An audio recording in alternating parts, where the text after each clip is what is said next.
The Walten Files, Martin Walls. Created by Martin Walls and first uploaded in 2020, The Walten Files is a long-form analog horror series that presents itself as leaked training tapes and archival footage from the fictional Bob's Burgers franchise, a 1970s fast food chain with animatronic mascots. The series draws inspiration from Five Nights at Freddy's, but it takes the concept into a darker and more psychological direction. The tapes appear to document the history of Bob's Burgers, its animatronic characters, and the people behind the business. But across the episodes, the viewer begins to uncover disturbing hints of disappearances, corporate negligence, and something far worse hidden inside the animatronics themselves. The story isn't told directly. Instead, it's pieced together through corrupted footage, employee training segments, and unsettling behind-the-scenes clips. Much of the horror comes from the way the tapes were structured. Happy, upbeat training videos will suddenly glitch into grainy, distorted footage of malfunctioning animatronics or faint screams in the background. Viewers are left to interpret the timeline themselves, as names, dates, and events are only partially explained. Because the Walten Files thrives on leaving gaps, there's debate among viewers about certain events and character fates. Some connections are implied, not confirmed. The ambiguity has led to extensive fan theories, with the creator confirming only fragments over time. Marble Hornets. Launched in 2009 by Troy Wagner and Joseph Delage, Marble Hornets is often credited as one of the first major analog-style web series, though it predates the current wave of VHS-era aesthetics. It's presented as a collection of YouTube entries uploaded by a character named Jay, who claims he is piecing together footage left behind by his friend Alex. Alex had abandoned his student film project, citing paranoia and a mysterious figure stalking him during production. The uploaded clips reveal a fragmented, non-linear narrative. Through shaky camcorder footage, corrupted audio, and abrupt cuts, Jay discovers that Alex, and later himself, is being targeted by an unknown entity known as the Operator. Fans recognize this as a variant of Slender Man, though the series never uses the name directly. The Operator doesn't speak or attack traditionally. It appears in the distance, disrupts electronics, and triggers memory loss and psychological collapse in those it follows. Unlike later analog horror series that lean into surreal broadcasts, Marble Hornets feels grounded in its execution. Most of its tension comes from long stretches of silence, unexpected distortions, and the implications that the characters are losing control of their own perception. There are no overt explanations, and many events are intentionally left unclear, forcing the audience to assemble a timeline from incomplete evidence. The series ran for 92 entries over several years, with a few side videos releasing on a separate channel called Tothark. Its impact on online horror was significant, influencing later projects like Local 58 and inspiring countless ARGs. While it isn't pure analog horror in the sense of mimicking old TV broadcasts, its found footage style and cryptic presentation paved the way for the format to thrive online. CHSS, 2016. CHSS is a short-form analog horror project released in 2016, though its creator remains largely anonymous and information surrounding the series is intentionally scarce. The title itself, standing for Closed Hotel Secret Station as fans theorize, is never explained in the footage. The project consists of a handful of cryptic clips, styled as degraded archival material from a now-abandoned location, possibly a hotel or transit hub. The footage maintains static-heavy security camera recordings, muted color palettes, and intermittent bursts of distorted audio. Viewers catch glimpses of empty hallways, lights flickering in repeated patterns, and occasional silhouettes that seem to vanish as soon as the footage skips. There are no spoken lines or conventional characters, only captions and faint notes scrawled over certain frames. These captions reference things like scheduled departure and prepare the lower levels, though the context is never provided. Unlike many analog horror series that build sprawling lore, CHSS is deliberately minimalist. It relies almost entirely on atmosphere and unanswered questions. There's no confirmation on whether the threat is supernatural, extraterrestrial, or something entirely human. Some fans have speculated that the project was a proof of concept for a larger series that was never completed, but others believe its unfinished, disconnected nature is the intended effect. Because of how little is officially documented, CHSS is often left open to interpretation. It remains a niche entry in the genre, primarily discussed among enthusiasts who prefer analog horror projects that give viewers almost nothing to hold onto, forcing the fear to come from their own imagination. The Monument Mythos. Created by Alex Casanos, also known as Mr. Manticore, and uploaded between 2020 and 2022, the Monument Mythos is a sprawling analog horror universe that uses government propaganda, public service announcements, and archival-style footage to reimagine American history. The series presents an alternate version of the United States where national monuments, landmarks, and even political figures are tied to supernatural and otherworldly events. Each video is styled like a government-produced broadcast, often featuring calm narration over patriotic music and stock footage. At first glance, they seem like standard educational or historical shorts, but small details begin to fracture the illusion. Monuments like the Lincoln Memorial and Mount Rushmore are shown to be connected to colossal, possibly sentient beings. The Washington Monument is presented as a structure holding something alive beneath it. Historical events and political figures are subtly rewritten, hinting at a parallel America operating under the surface of the one we know. The series builds an interconnected lore rather than a straightforward plot. Different videos reference each other indirectly, adding layers to the overarching mythology. While there are recurring figures and names, most of the horror comes from the broader implications that the foundations of the country itself are tied to incomprehensible, possibly hostile forces. Fans have debated whether the series leans more towards satire or horror, as its surreal reinterpretations of Americana often walk the line between unsettling and straight-up absurd. Vita Carnis, Darian Quilloy. Created by Darian Quilloy and first uploaded in 2022, Vita Carnis presents itself as a series of found educational videos and scientific briefings documenting a bizarre alternate ecosystem. The title, which translates from Latin as living flesh, refers to the central concept, organisms on Earth, or something parallel to Earth, that are composed entirely of living, self-sustaining flesh rather than traditional plant or animal biology. Each episode mimics the style of nature documentaries or corporate training tapes, using calm narration and straightforward visuals to describe these creatures. Early segments showcase organisms like the meat snake, a massive fleshy creature that slithers across landscapes, and the crawler, a humanoid mass of muscle and tendon that functions as a scavenger species. While the presentation is clinical, the imagery is deeply unsettling. These organisms appear to function within their own food chain, suggesting an entire biosphere running parallel to or even replacing the natural world as we know it. The series gradually shifts from mere documentation to hints of catastrophe. Later videos imply that the presence of these creatures may not be natural at all. Certain tapes reference containment efforts, while others suggest that humanity is adapting into this new order of flesh-based life. What sets Vita Carnis apart is its mix of digital animation and VHS-era degradation. The visuals are intentionally rough and often grotesque, but they're paired with matter-of-fact narration that treats even the most horrifying entities as if they're routine biology lessons. This contrast heightens the unease, making each discovery feel both mundane and apocalyptic.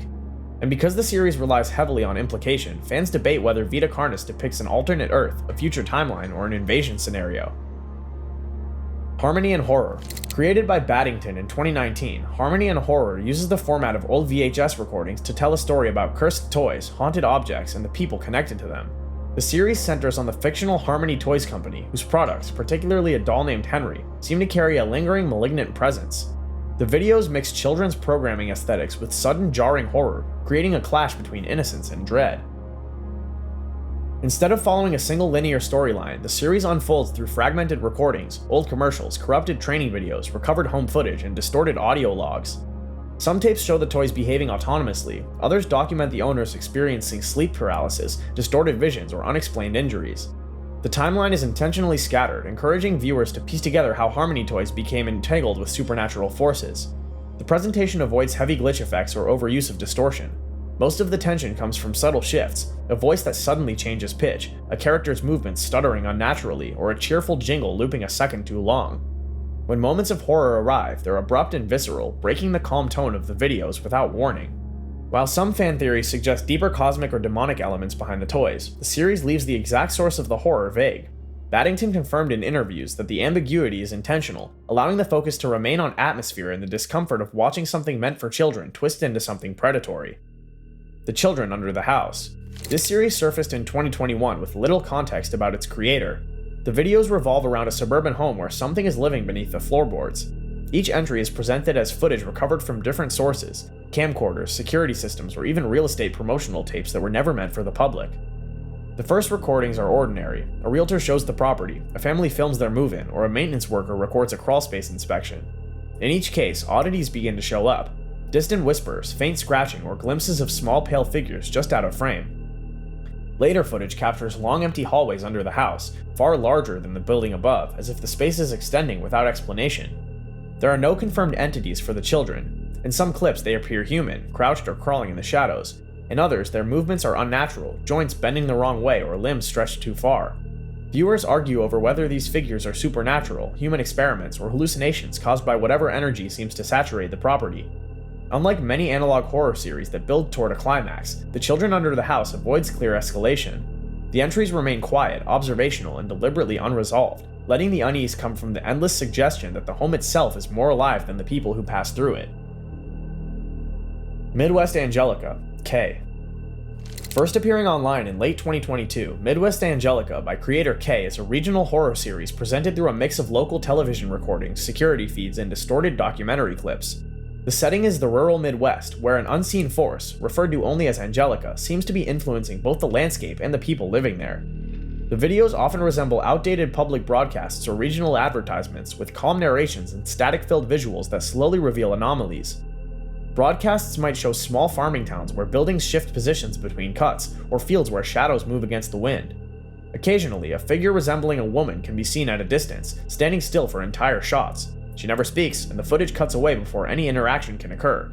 Instead of leaning on overt scares, the series uses repetition and disorientation to create unease. Some clips loop without context, showing abandoned roads or weather reports that replay the same phrases word for word.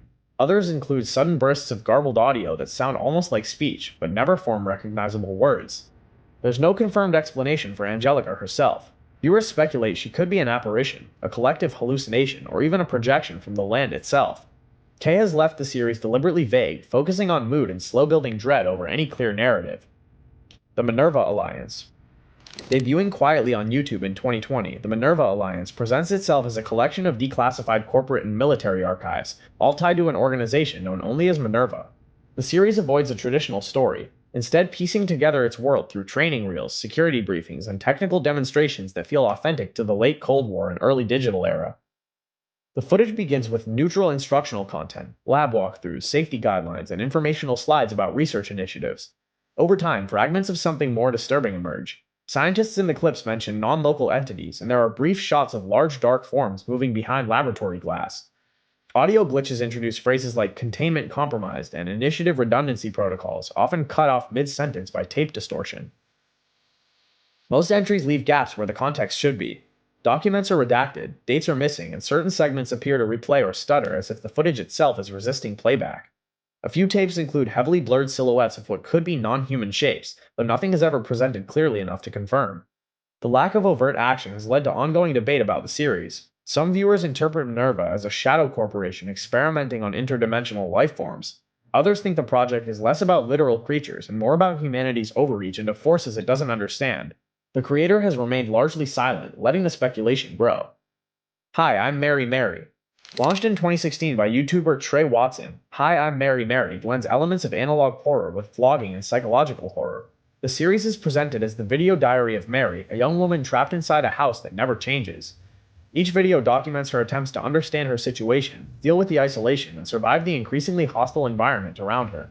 Mary speaks directly to the camera, describing her daily routines and observations. At first, the house appears empty and static, but as time passes, figures begin appearing in the background. Shadowed humanoid shapes and creatures referred to by fans as the Smiling Man and the Intruder. These entities stalk her silently, vanishing when approached but always returning, often closer than before. The horror isn't just in the intrusions. The house itself seems to distort reality. Mary experiences missing time, rooms that shift subtly, and events that reset without explanation. The sense of dread comes as much from the monotony as the supernatural, with Mary gradually showing signs of fatigue, paranoia, and resignation. Unlike some analog horror series that keep characters distant, Mary's vulnerability drives the emotional weight. Her conversations with the camera are candid, alternating between fear, frustration, and hopelessness. There's no definitive explanation for why she's trapped, or whether the entities are real, imagined, or part of the house itself. And as usual, the creator leaves most of the questions unanswered. Surreal Broadcast. Released in 2021, Surreal Broadcast is structured as a collection of hijacked television signals and corrupt satellite transmissions, with no clear origin or single narrative thread. Each entry is styled like a late-night broadcast interrupted by something unnatural, often mid-commercial or during public programming. The visual style leans heavily on distortion, signal static, looping frames, and washed-out colors that make the footage feel like it's barely holding together. Most clips last only a few minutes, and each one shifts in tone without warning. A weather forecast may glitch into footage of an unmarked landscape, or a commercial cuts abruptly into a human figure staring at the camera, motionless, as garbled audio plays. Certain videos feature distorted symbols overlaid on the screen, circles, grids, and broken letters, that repeat across multiple uploads but are never explained. Because there's no stated storyline, fans have tried to link the broadcasts into a timeline, theorizing that the interruptions come from an unknown intelligence using television as a medium to communicate, or to destabilize anyone watching. Others suggest it's more abstract, meant to represent humanity's inability to process signals from outside its own understanding. Somnium Dream Viewer. First appearing online in 2022, Somnium Dream Viewer frames itself as a promotional and instructional video series for a fictional sleep assist device called the Dream Viewer. The tapes resemble late 90s infomercials and training materials, complete with monotone narrators, calming synth music, and diagrams showing how the device helps induce vivid dreams. At first, the series appears to be a satire of outdated tech marketing, but each entry grows increasingly unsettling. The early videos focus on the supposed benefits of the Dream Viewer, improved sleep, lucid dreaming, and even access to shared dream environments. Later uploads introduce strange glitches. Test subjects speak in their sleep, describing places that don't exist. Dream recordings include figures moving in the periphery, and several videos end with warnings to avoid using the device during certain moon phases, with no explanation. The tapes gradually blur the line between dream and waking reality. Some segments suggest that prolonged use of the Dream Viewer draws the attention of something within the dream spaces, entities that seem aware of being observed. The voiceovers remain calm and instructional throughout, even as the imagery grows more distorted and surreal. Faces obscured, rooms stretching, and timestamps skipping ahead in ways that imply lost time. Unlike many analog horror projects, Somnium Dream Viewer never breaks its corporate facade. There are no overt panic moments or sudden reveals. The horror comes from how casually the tapes present their increasingly bizarre content, as if everything is proceeding as planned. This approach leaves viewers questioning whether the Dream Viewer is a tool, a lure, or something far worse disguised as a product. And that wraps up part 2 of our look into the strangest corners of analog horror. If you're looking for an entry point from this batch, the Walten Files is a solid place to start, especially if you want a more story-driven series to follow. For something slower and more cryptic, Somnium Dream Viewer is worth a look. And if you've been enjoying this deep dive, hit like, let us know your favorite series in the comments, and subscribe so you don't miss what's coming next.